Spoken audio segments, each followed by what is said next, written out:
Ágúst, þetta gekk ekki í kvöld, hvað klikkaði?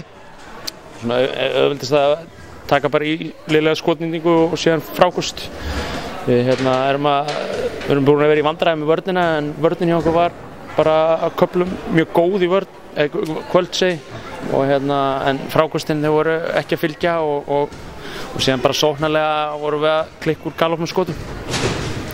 Skelfileg skotnýting eins og þú segir, en svæðisvörnin sem að Njarðvík kom með, það gekk svolítið illa að leysa úr henni. Var það bara í raun og veru það að skotin voru ekki að detta?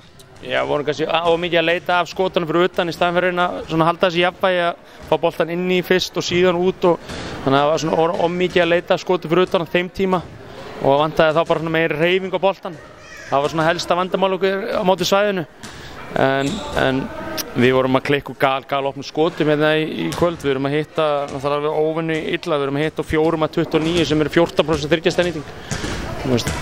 Austin er 0-5 og Will Sanders sem er hörku skotmaður, sem við séð það allan á æfingum, hann er 1-9, þannig að þeir tveir saman eru 1-14. Það er óeðlilegt. Var þetta vörnin hjá Njarðvík eða bara lá hann ekki í kvöld? Jú, auðvitað eitthvað. Ég meina, þeir spiluðu hörku vörn og Njarðvík liðið náttúrulega hörku gott og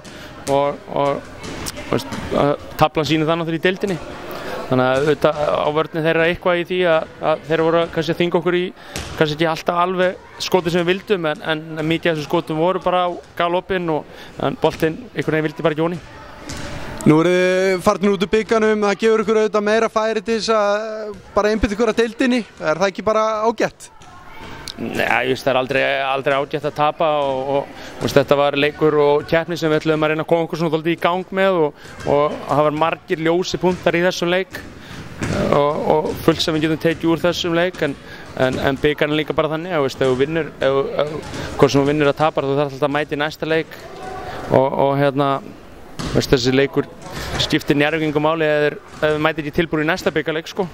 Þannig að þetta ferði í alla leiki til þess að vinna og það var það sem við ætlum okkur, en það bara tókst ekki. Takk fyrir þetta Ágúst og gangi ykkur vel.